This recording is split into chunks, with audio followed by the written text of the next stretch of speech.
everyone! Welcome back to my channel. So today, this is a Shop My Stash video and at the same time, ito na rin mga products na to, ayan, yung gagamitin natin for this month of September. Ayan, so meron pang kalahating buwan para, alam mo yun, makontinue kong magamit tong mga products na to. Kasi usually ginagawa ko guys, yun nga, nagpipick ako sa collection ko ng mga makeup, tapos yun yung gagamitin ko for the entire month or at least 2 weeks, 3 weeks, ganyan kapag nainip, palit, diba? Para at least umiikot yung mga products natin. So first, eto, this is an old favorite. Teka lang, puro buhok yung aking box. So this is an old favorite.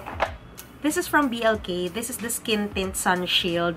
Ayan, super favorite ko to guys ever since. And hindi ako nagpalit ng shade. This is the shade Vanilla pa rin dahil medyo nag-tan ako. So, ayan, ito pa rin yung ginagamit ko. Then, another base is from Fairy Skin. Ayan, ito naman yung premium tinted sunscreen nila guys. Ayan. Gusto nyo ba ng full review nito? Kasi yung pink nila, yung, alam nyo na, yung super trending na Fairy Skin na sunscreen, na-review natin yun, and ang daming, ano nun, ang daming comments, likes, ganyan. So, kung gusto nyo pa ng full review nito, let me know, okay? Pero yan, isa to sa mga gagamitin natin for this month. Primer pala guys, bagong product ng Careline. So, this is the Instant Filter Pore Refining Primer. So, ito napansin ko naman dito is, may oil control siya na okay for everyday, lalo na sa mga may oily skin. So, ako na combination, dry combination yung skin ko. Ang ganda ng ano nito, ang ganda ng effect niya sa skin ko kasi hindi talaga, yung konting pag-o-oil ko na normal ko, mas na-minimize pa using this one. So, super affordable lang din ito guys. 245 o 295 pesos. Ililink ko na lang sa description box para sa mga nagtitipid and gusto mag-try ng primer. Ito na yun guys. Para siyang sila Maybelline na yung, tawag dito, pore filler ba yun? Yung sa Maybelline dati na nire-rave nating lahat. So, parang ganun din siya, guys. Isa pang base, guys. Puro skin tint yung nilagay ko ngayon sa stash. Kasi, in fairness, para lightweight lang siya sa skin. Maulan, umaraw. Kasi hindi mo talaga ma-predict ngayon. Uulan, aaraw, ganyan. So, ayan. Mag-ano ulit tayo. Mag-skin tint tayo. But, this was from Maybelline. Ito yung Fit Me Fresh Tint with SPF 50 din to, guys. And may vitamin C siya. Super love ko ng vitamin C sa skin because it helps produce collagen. So, parang skincare na rin siya, diba? But of course, huwag kayo mag-skip ng vitamin C nyo kasi, syempre, iba pa rin yung serum talaga, yung hiwalay na skincare na vitamin C, diba? So, yan. Isa to ulit. Makeup setting spray. Gusto ko pa mag-try ng ibang makeup setting spray kasi ang dami talagang lumalabas. But, gusto ko muna siyang ubusin kasi hindi rin to mura ha. Like, 349 pesos din yata to guys. Mura siya compare sa iba. Kung ikaw compare mo sa iba.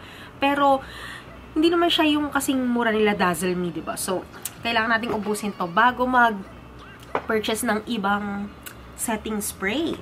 Then, for powders, I have 2 Maharlika powders here. One is from Sunny's Face.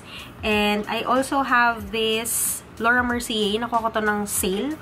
So, translucent. And ang shade ko naman dito sa isa is Flax. Ayan. Ganda ng powder na to, guys. Super lightweight lang siya.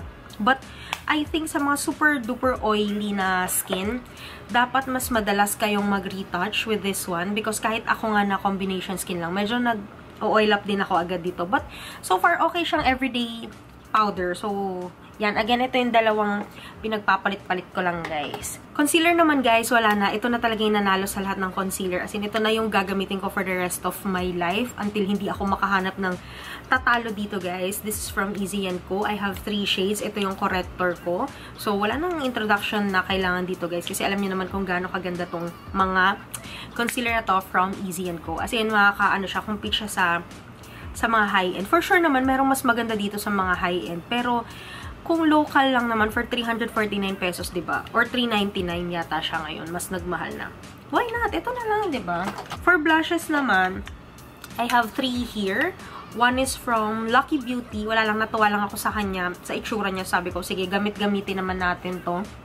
Next is from Squad Cosmetics. Itong Petal Play na blurring blush powder. In fairness sa shade nito, guys, yung petal. Sobrang ganda niya. Tingnan niyo yung pagka-pink niya. Parang muted pink siya. Diba? Usually, yung mga ito example, yung mga pink na meron tayo is yung mga bright pink, ganyan, baby baby pink, Barbie pink, ganyan. Yung kay Squad, ayun, parang muted pink siya na ang ganda-gandang pang formal or something na hindi fancy look, ganyan. Basta ang ganda lang niya. But of course, sobrang ganda rin naman itong tawag dito, Heart Blush Duo from Choo Choo. And ang shade na meron ako is Miss Dolly. So, tatry ko i-target yung iba pa niyang shade. But, ito lang, super sapat na. Alam niyo ba, tinry ko to, medyo madilim na. So, naparami yung lagay ko. Sabi sa akin ni Christian, sobrang pink naman ang piece. Kasi yung pink niya talaga, as in pigmented talaga, wagas na wagas, guys. But, definitely, it's worth a purchase kasi a little goes a long way. Ingatan nyo na lang, huwag nyo akong gayahin. Then, face palette naman, yung lalagyan ko lang is an original Makeup Forever na palette, pero yung yung laman niya is Easy & Co. Yan. Meron tayong Barbie pink ulit dito. Ang hilig ko talaga sa ganong shade kasi nakaka-youth naman talaga siya, nakakabata. Bronzer, itong dalawang eyeshadow tsaka highlighter. Yan. Hindi naman kasi ako makontour, guys, so hindi na ako kumuha ng contour nila. But nonetheless, yan. May palette tayo na pwedeng bitbitin anytime kasi kompleto naman na siya. Okay, for eye makeup pa rin. Teka lang. Parang marami-rami to. First is, isa-isahin ko na lang Snap Sticks from Vice Cosmetics. Lasting Liner on the Daily na nude from Vice Cosmetics ulit. Careline Graph Ink Liner from Careline. Dazzle Me na eyeliner din, yung kanilang white. Wala lang. Baka sakaling mag-fancy look or whatever. Sky High Mascara from Maybelline. Favorite ko talaga yan. Maganda siya sa akin, guys. Okay siya. Easy & Co na brow trio. Brow pencil trio. Yan. Okay naman din to sa akin, guys. So, maganda rin yung... Sakto lang kasi yung kulay niya for my buhok right now na sobrang combination na rin yung kulay kasi patsi-patsi na siya. Another favorite of mine is from Focallure. Ito yung Beam Heavy Metallic Eyeliner. For days na magmamall, magbi-BGC na medyo arte-artihan ka yan, nag-a-add ako ng mga glitter, extra glitter sa eye look. And, what else pa ba ang pang mata? Ay, ito pala. Yung strokes na brow fixer, clear. Okay sa akin yan. Ito din, guys, na-introduce ko na ba sa inyo to? From YouKiss. Padala lang din ito sa akin. So, one is a lash primer. Tingnan nyo yung kanilang wand. Ayan, sobrang nipis. So, parang gel siya. Pero kulay gray. Swatch kaya ba? Swatch to. Ayan, parang gray-gray siya. Tapos, parang gel type siya. This is a lash primer. Tapos, yung kasama niyang mascara. Ito naman yung wand. Sobrang cute, no? Panipisan talaga sila. And this one is straight up black naman. Yan. So, mas nagagamit ko siya sa lower lash. May blush pa pala ako dito, guys. From Dazzle Me. Dapat mapaikot ko lahat yung blush na pinagkukuha ko. That's the rule. Dapat mapaikot-ikot ko sila. So, this one's from Dazzle Me.